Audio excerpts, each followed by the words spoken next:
and welcome to Warrior. Very glad you're here. You're going to want to hear about this. I'm Chris. This is a series on counter drone technologies. We have one of the leading pioneers in this area. There's an interesting private entity called Rain Cloud Defense, and they connect customers with innovators. They're specialists in drone technology, different kinds of innovation. We have the VP of Rain Cloud Defense here today. Really cutting edge. You're involved with is about as tactically relevant as one can imagine. Yeah, Chris, thanks. Thanks very much for the invitation. I'm honored to be here. Yeah, there's a lot of stuff going on in the counter drone space. This is definitely very topical at the moment. And you're familiar with some key kind of drone v drone, some drone based AI enabled effectors that essentially can take out swarms, that can use proximity fuses. Talk a little bit about a couple of the cutting edge technologies you're familiar with, and then how they're now, from what I understand with you just telling me, being tested with the Army's 82nd Airborne. And how is this kind of laboratory from Ukraine? These are being used in Ukraine. It sounds like some of them have been innovated in Ukraine or created in Ukraine. What's the latest with a couple of these, and how are they synergizing with the U.S. Army right now? Yeah, sure. So what the recent news is that the 82nd Airborne has been experimenting with Ukrainian-made interceptors. They've been experimenting with a model called the Bumblebee, right? So what we're seeing is that there is a new kind of class of interceptor drone emerging, coming from the Ukraine battlefield laboratory. And what these different platforms have in common is they're all under basically $5,000 a piece. So that's a Right. lot cheaper than anything comparable that the Western militaries have. Say what we see quite a lot, for example, is Raytheon's Coyote interceptors. So that's a jet-powered interceptor, but that's like $100,000 a piece. And now coming out of Ukraine, we've got, for example, we've got the Wild Hornet Sting platform. That's between $2,000 and $5,000. Then we've got the P1 Sun model from some good guys called Skyfall, working with a Ukrainian-American company called Bavovna, and their platform comes in between like $1,000 to $3,000. So what we've been seeing is that these Ukrainian companies making these platforms, they've been setting up entities like outside Ukraine. So they've got like a representation in the US or somewhere in Europe or in the UK, and they're getting very busy trying to sell these programs, and they're starting to be experimented on by different militaries in Europe, in the Gulf, and in the US now. So I think it's really great that the 82nd are experimenting with these, just like because of the bang for your buck that you can get for these. If you think, if you can, I mean, that's like a 100x difference. If you can buy one of these for $1,000, you can get like 100 of them for the price of every single Raytheon RTX Coyote, right? So that's a pretty Well, big difference. 10-4, because there's so much discussion about the cost curve and how that becomes a survivability issue if there are multi-million dollar or even $100,000 interceptors up against $5,000 commercially available suicide explosive filled drones. Then there becomes a sustainability issue. I wanted to ask you, as you point out, I wanted to ask you about concepts of operation. Years ago, when smaller drones started to emerge, there was this idea of organic connectivity with an expeditionary dismounted mobile unit, not having to necessarily use mid-level ISR, but having its own built-in kind of lower altitude ISR. Now that can be used for drone defense. And should there be any kind of protracted or even short-lived engagement against a ground enemy, there will need to be organic, built-in drone defense, or else something like the Shahed, the Iranian drones. There's just no other way, unless high-powered microwave lasers, lots of ways. But when it comes to smaller dismounted units on the move, they're going to need something like this. So you got to wonder what's available, and it's nice to hear the Army's kind of all over it. Yeah, exactly. I mean, what's good about these is they're pretty light. I mean, they're kind of, they can be, you can pick one of these up in your hands. So they're probably about a couple of kilograms big. So they are that you could carry them around. And yeah, you're exactly right. I mean, this is one of these big challenges that I'm seeing in the counter-drone space that context is critically important. Like the kind of counter-drone architecture we'd need to put on, let's say, an aircraft carrier. That's a completely different threat picture and different possibilities regarding swap constraints than like a dismounted unit or what we could put like on an all-terrain vehicle or something like that. But what we are seeing is with the whole drone kind of warfare evolution is a democratization of low altitude airspace, right? So that means that like the army, the special operations units, the people on the ground, the dismounted soldiers, they have access to the low altitude airspace and they are increasingly affected by it as well. But then when we're looking at like the dismounted soldier example, that's when the swap constraints like the size, weight, and power really kick in. So how much electricity is it gonna use? How heavy is it? How many can we fit on an all-terrain vehicle? These all become critically important, right? As well as things like cost. So that's kind of some of the big issues that we're seeing when we're asking someone to like come up with a counter drone doctrine or a counter drone like procurement and all of that kind of stuff. Well, your research is remarkable. I've looked at some of it in terms of the number of drones, the number of effectors, and the numbers of threats that your research kind of analyzes and catalogs. I wanted to ask you about that. Are a couple of countermeasures being used that were created in Ukraine that are essentially off the shelf, mass producible? Some of your research says Ukraine is currently mass producing some of these. Looking and customers are interested. What are a couple of them we can look for? And then we'll have to have some longer form discussions where we analyze these. And then, as part of that, last question: what about the AI enabled ability with this to discern threats, make those verifications, and pair countermeasures? That's been a long-standing focus for counter drone efforts in the U.S. Yeah, I agree. Okay, so in terms of the interceptors specifically, the ones to keep an eye on are like the Bumblebee that the 82nd Airborne are playing around with. Then I think the kind of the one of the pretty famous example is what is the company called Wild Hornets, and they make the platform called the Sting. So this Sting, Yeah. um, like in 2026, that was responsible for 70% of the Shahid kills over Kiev, right? And that was about Wow. 10,000 a month. So they've got a pretty great track record, and they're coming in at under $2,500 a unit, right? Then we've got the P1 Sun from Skyfall. Now that's this is again a 3D printed interceptor, and they've got a track record of downing more than 3,000 Shaheeds in 2026. So those are the pretty good examples of companies. I mean, there's a lot more, but they're some of the key ones that are gaining traction, right? So there's a couple of these guys around now. Going on to the AI thing, I was thinking about that.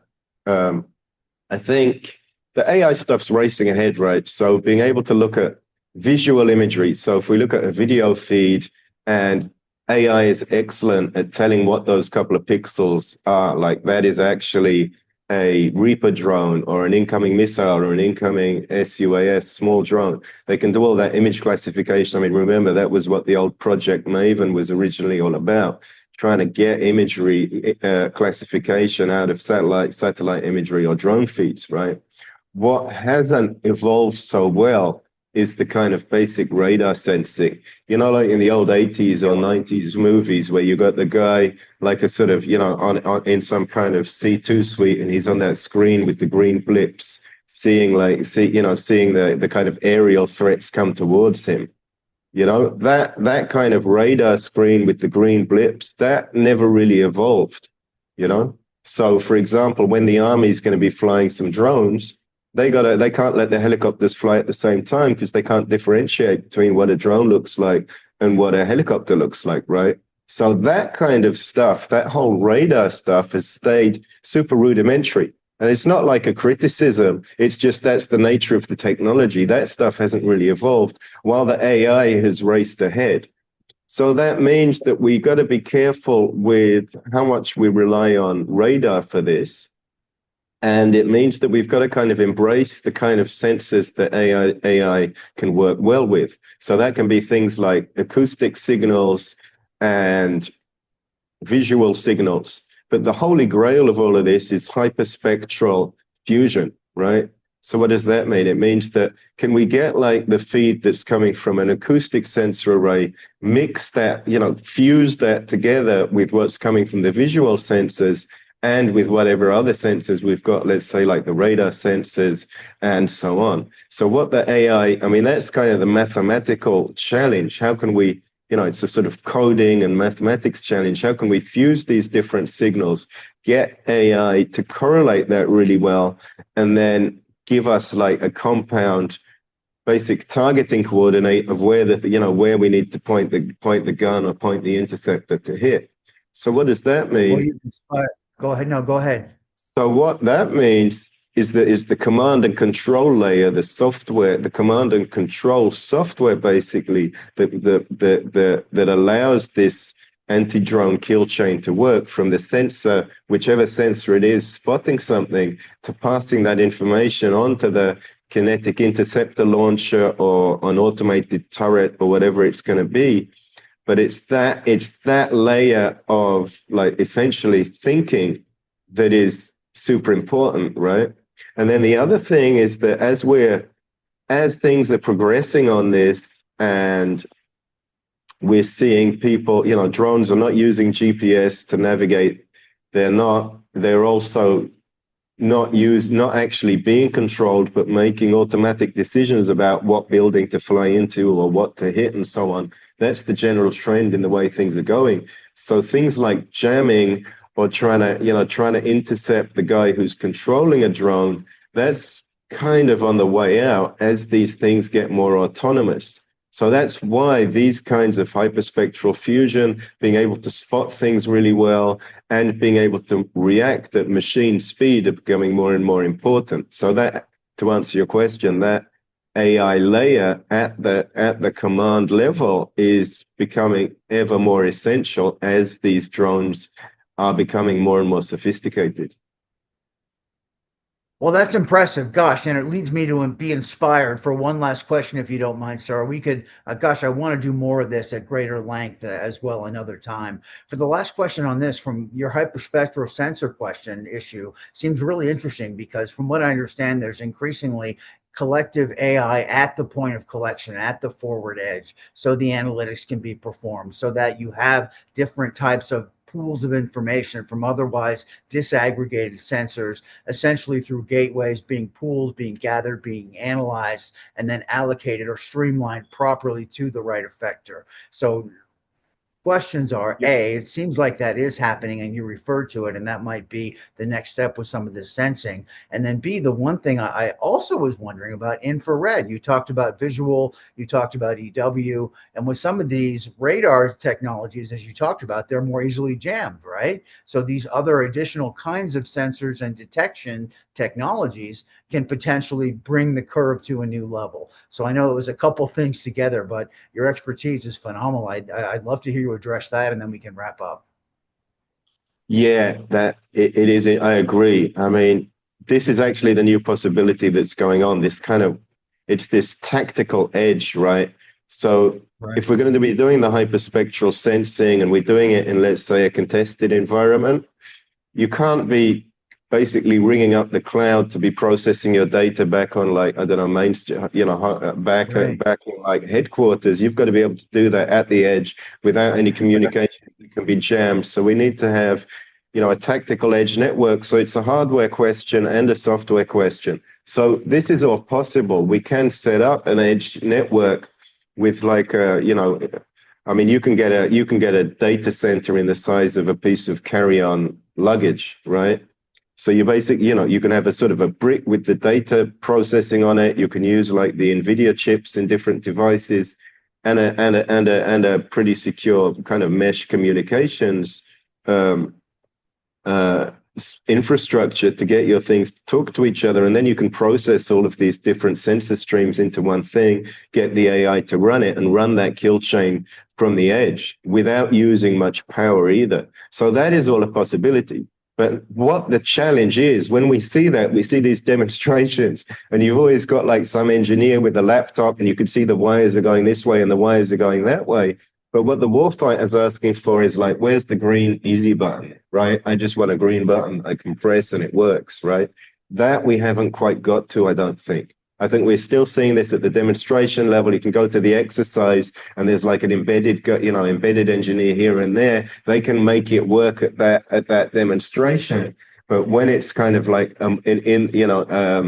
more something that could be fielded, it isn't quite there yet, because we really need to have that basic green easy button to make it all work seamlessly, even when, whatever, there's kind of bombs going off and so on and explosions and, everyone's running around and stressed out. So it needs to work in that kind of environment. And then, yeah, what is pretty interesting in terms of things like infrared and other things, yeah, I mean, radars is interesting because we've got passive and active radars. I mean, that's the other thing. If we're talking about the dismounted soldier, and be like, hey, we can give you a great big radar, an AESA radar. And they're like, hell no, I don't want to go anywhere near that, because that's going to paint a massive target on my back. Because that is Right. what the enemy would immediately prioritize as a high value target, a nice big radar. So they don't actually want that. Passive radars are more interesting because they don't kick off that great big target signature themselves. So I Right. think that's a pretty promising. That German company Hensoldt has been working on that. They've got some interesting technology there. And looking towards the future, a pretty promising area to research and look out for is millimeter wave radar. So Right. millimeter wave radar using, I think, the Doppler effect and stuff like that. That kind of builds up an aerial picture, a bit like the way a self-driving car uses gets like a lidar image. It's not lidar, but it's kind of similar. But that can give you a pretty good understanding of where a drone in the sky is, and then you can get the AI to process that and give you a pretty excellent targeting coordinate. So yeah, there is these kind of different things. Again, it's like, how can we do that algorithmic processing in a tactical edge network, without having anything that could be eavesdropped on or hacked into, and doing that all securely with that minimum computer processing power needed. But I think we're getting, that's something we're getting towards, and ideally it should be, this should be like the priority thing people should be working on in air defense, I think. Well, let's think of this as just a preliminary discussion, the first of many, many more. Anyone looking for the actual most timely intersection between innovation in the counter drone world, the innovations in the world of AI, and the current tactical threat environment, you want to talk to this guy. Let's thank Mr. George Howell, VP, Rain Cloud Defense, clearly operating right at this intersection. Thank you for your time and expertise. Let's set up a whole bunch more discussions. Yeah, I'd love that. Thanks very much.